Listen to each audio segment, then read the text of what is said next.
and welcome to our program, Where God Weeps, a program in which we speak about the situation of the suffering church around the world. Myanmar's Catholic population is small, numbering only about 800,000 in a total population of 51 million. And yet, despite its small size, the Catholic Church has been very active for over 500 years. To tell us more about the work of the Catholic Church and the lives of Catholics in this majority Buddhist population, it's my great privilege to welcome Myanmar's first Cardinal, His Eminence Cardinal Charles Maung Bo. Your Eminence, thank you for being with us here today in our program. Thank you for inviting me to join this program.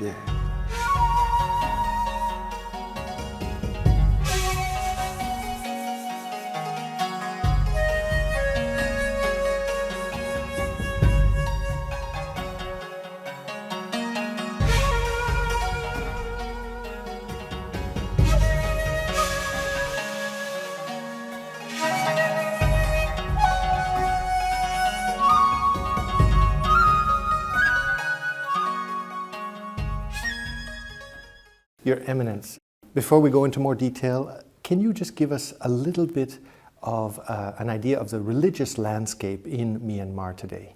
So in the last year we celebrated the 500th year of the presence of the Catholic Church.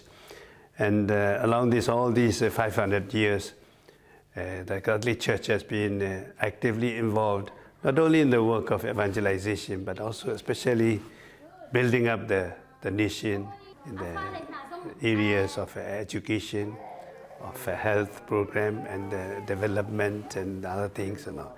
So one thing that impressed the people or from the time of the kings and the governments is that we have never forced anybody to join our religion, not like the Pentecostals or anybody, but we were there to help the people, and they realized that, so that's why even up to now, the majority Buddhists also realize that the Catholic Church has been at their service, and always throughout the history we have been very good companions and everything. So the Church has been very active since now also, that we have 16 dioceses with 800 priests and over 2,200 religious, and we get along very well with in the Bishop Conference, and we are determined and to continue our work of the work of love to all these people, especially in the areas of education, and also as the people, the country is coming up with just trying to rise up from the point of poverty. Our 16 dioceses is very strong with the Caritas, the Karuna network, which has a national office, as well as active in all the dioceses.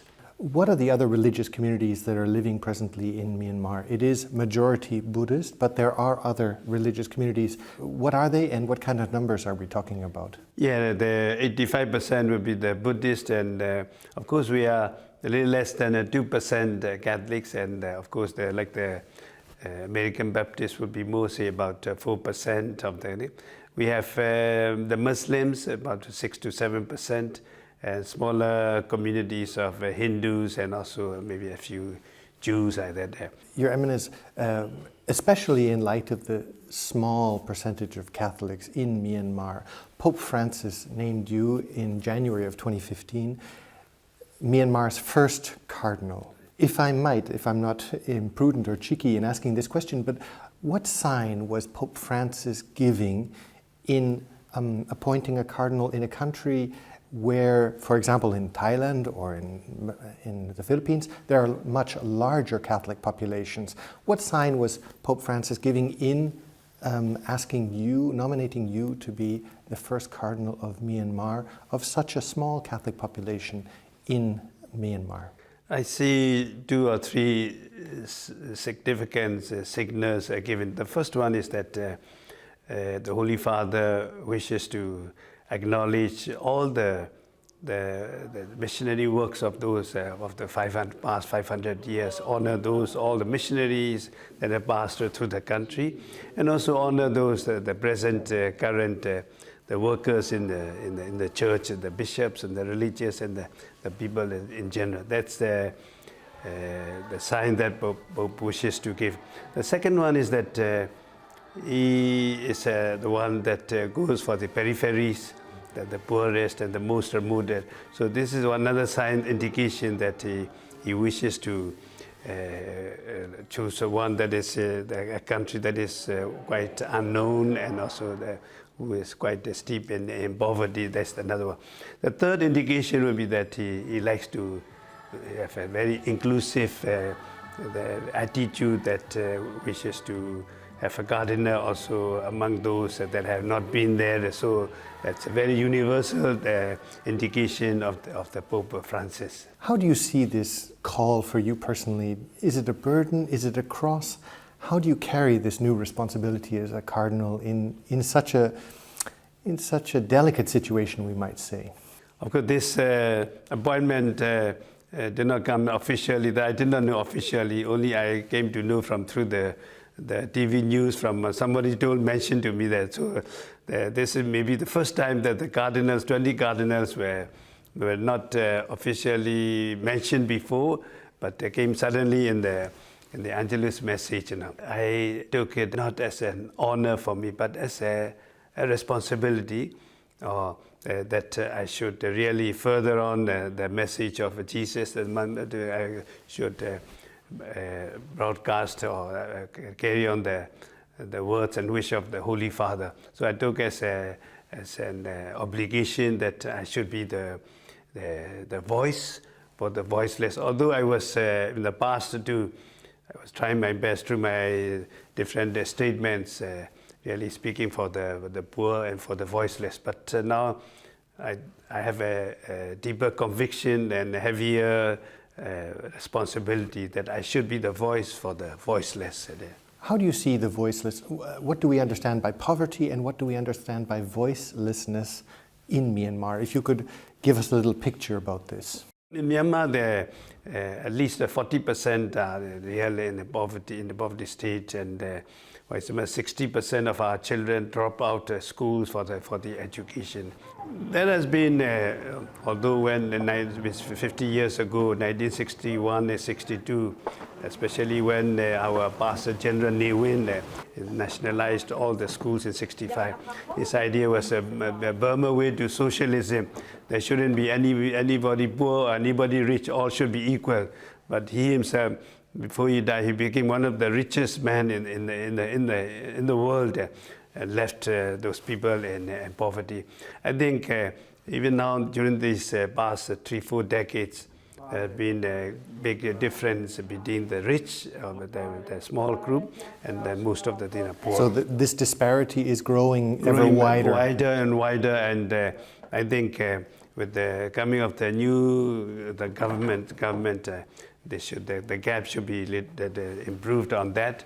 The voiceless, in the sense that the people in general, the poor people, especially the great number of the ethnic groups of different religions, especially of the Christians and the Catholics, even of the Muslims, and they do not have any voice at all. So my main concern and target would be that I should speak on their behalf, to be the voice for these people in front of especially the national communities, in front of the government, and in front of all the people in general in Myanmar. I want to come to this question of corruption. In the run-up to the election of Aung San Suu Kyi, you prepared a 10-point guideline for the community, for the voters, to give them some, not telling them how they should vote, but giving them some guidelines on how to consider a worthy candidate. And one of those guidelines, you were very outspoken and very critical. You said, and I quote here, that in the selection process, to assure the ability to ensure an inclusive economic system that is beneficial especially to the vulnerable, rather than to a handful of unscrupulous, profit-oriented destroyers. That's pretty hard language. Is corruption really the plague of Myanmar? One of the biggest concern and the problem in of Myanmar, though very rich in natural resources of above the ground and below the ground, and all these precious mineral stones, and above the oil, and also the teak and the paddies, and obviously one of the richest in Asia. But in spite of that, all these resources, all the beneficiaries were taken away by those who have authority.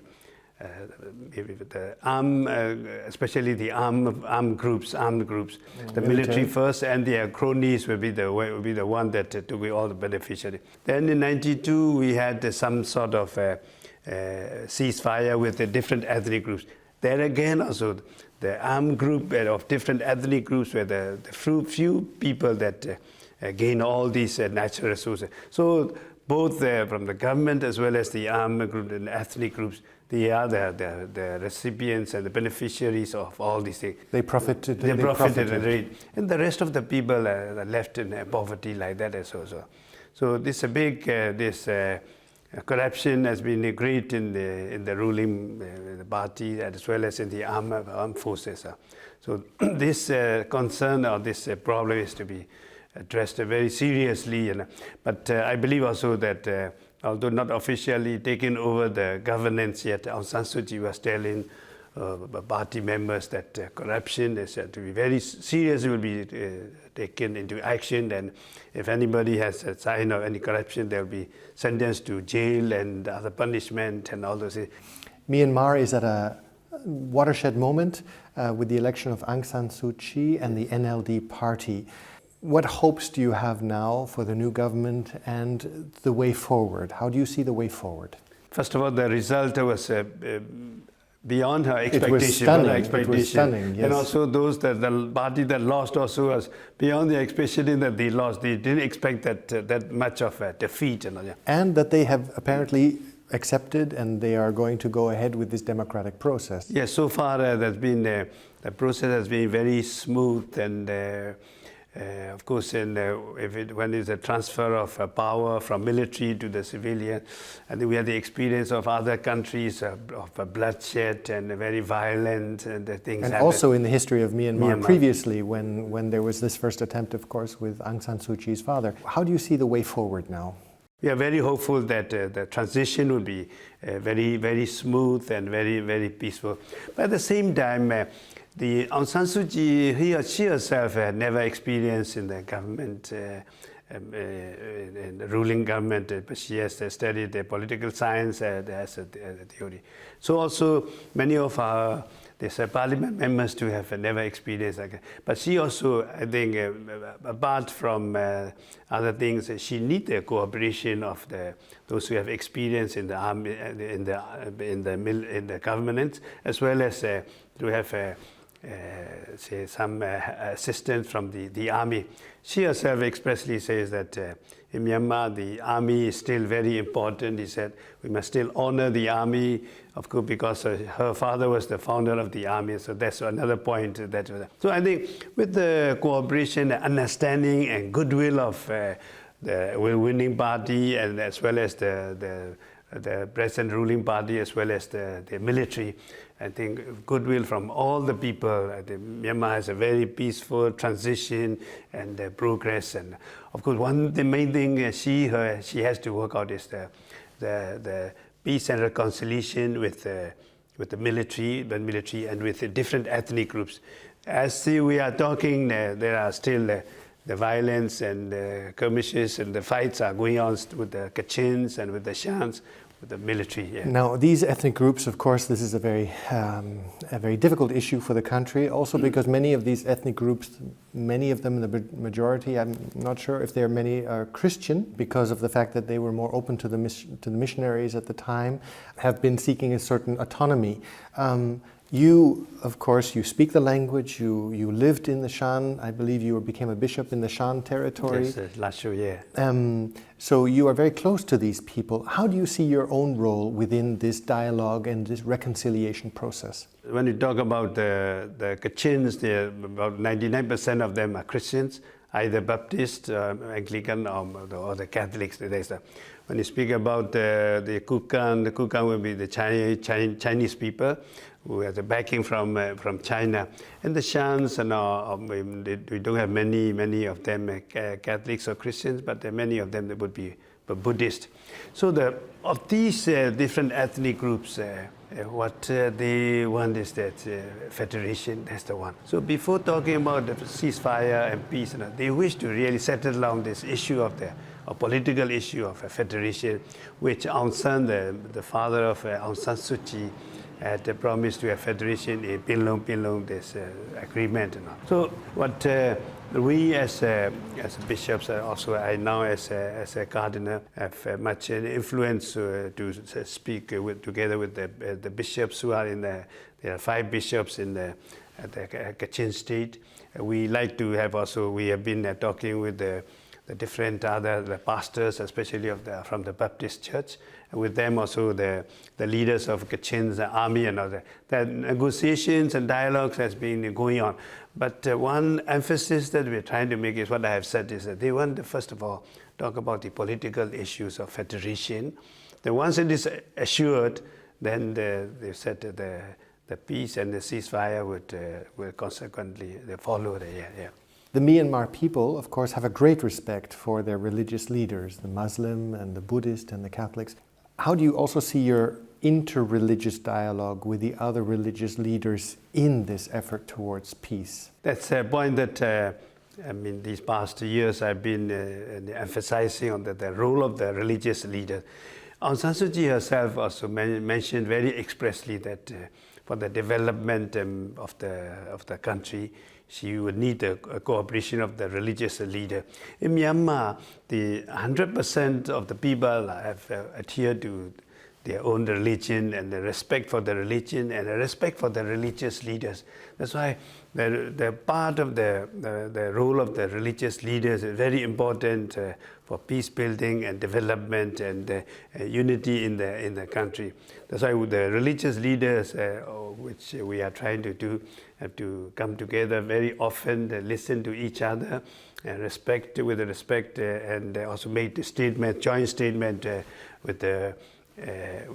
among the religious leaders, and also have influence the government and everything. So once it is done, and the followers or any religion, they will see that the religious leaders are united, and they will have more unity. And then also, a few occasions I was stressing on that the religious studies of different religions should even begin in the school system, in the primary schools, and I was also, for the respect for the others. Yes, for the others and the understanding of the other religion, and so differences and unity in diversity, the people could get it. But at the same time, there's a signal coming from former President Thein Sein, excuse me, thank you, who signed into law 4 divisive bills championed by hardline Buddhist monks from a group known as Mabata, or the Committee for the Protection of Race and Religion. And these laws include, and I quote, a population control bill imposing mandatory birth spacing between a woman's pregnancies. Secondly, a monogamy law setting punishments for people with more than one spouse. Thirdly, an interfaith marriage law requiring Buddhist women to register their marriages in advance if they wish to wed a non-Buddhist. And finally, a law regulating religious conversions. What is the movement behind the new introduction of these laws, and what risk is this for this harmony between the religious groups? First of all, this is one thing is very political, another is of the religious, this Buddhist monks and the French athlete people. Their concern is, first of all, among the Buddhist monks, is very strong. One is that they have been hearing all the rumors of the Islamization and of the terrorism of some of the Muslims and all. So the first thing is they are real careful that that will not repeat here in Myanmar. Myanmar being 85% Buddhist, and They don't want in any way the influence of the Islam to penetrate into Myanmar. So if they were not to have these rules, there's a danger that they will come in easily. So that's one reason that the Buddhist monks especially making propaganda against the Muslims and were spreading the hate speeches during these past 2 years. That's one reason. Another reason is that they proposed these 4 laws, 4 black laws to the government, and the government also has its own political interest. Especially this law came in force before the election. The military and as well as this Thein government, they were considering that if they were to allow these 4 laws proposed by the Buddhists, they will have the backing from the vote from all the Buddhists, 85% Buddhists in general. But of course, they didn't work out. So the interest of the government was not to oppose them, otherwise they would lose all the votes, but now to approve all the things, which did not work out also. So there was interest on the part of the monks, Buddhist monks, hardliner, and also as well there's a political interest from the side of the military and the government. Is there a hope that these kinds of laws can be overturned, can be repealed? How are you working to try, because you've been a strong opponent, a strong critic of these laws, and what can the church do? What can the religious leaders do? I think while the transition is going on, we could still wait and let's see what proposals we could offer. But even before these laws were passed, I personally heard from Aung San Suu Kyi herself that these 4 laws are really taking all our human freedom. And so instead of these 4 laws, I think each religion should convince their own followers really to go in deep their faith and not to pass all these 4 laws. I believe that in future, when everything has been transition has been made, we hope that these 4 laws could be abrogated and come to a real freedom from all these people. Even the Buddhist women, they could choose their own religion, they could choose their own conversion. That religion is a matter of conscience and private matters. Yeah. Your Eminence, you have enormous challenges, not only in this political landscape, this new political landscape, but also as the challenges of the church, the growth of the church, and how to respond to these growths of Catholics in Myanmar. How can we help?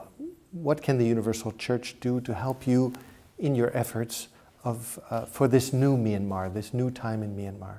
Of course, we are very grateful for the past, especially the church in need has been, I myself experienced for the past 30 years of the very understanding and sympathetic approach of the church in need for our various the pastoral or these emergencies and all the needs. And so for that, we are very grateful for the church in need, to the workers in the church in need, and also all our benefactors. We always sure that we always accompany our benefactors with our prayers. That is the assurance. But to further on, I think the church, the Myanmar people, the Catholics as well as the others, would be in great need of the education on the line of education of the children and education of the young people. And as Myanmar is really facing this transition, of course there are so many needs there. The drugs